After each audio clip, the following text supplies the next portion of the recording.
నా పేరు ఉన్నతి చైత్ర. నేను రోజు స్కూల్కి వెళ్తాను. బాగా చదువుకుంటాను. సరే సరే సరే సరే. ఇంట్లోనే ఆడుకుంటాను.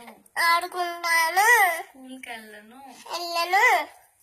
అమ్మని బాగా తింటాను. స్కూల్కి మాత్రం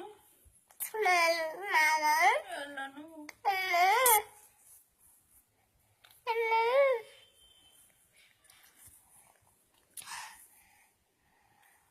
అమ్మ పేరు లిల్లిమ.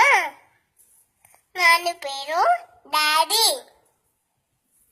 నాన్నమ్మ పేరు నానమ్మ. తాతయ్య పేరు బీబీడంతో తీయం.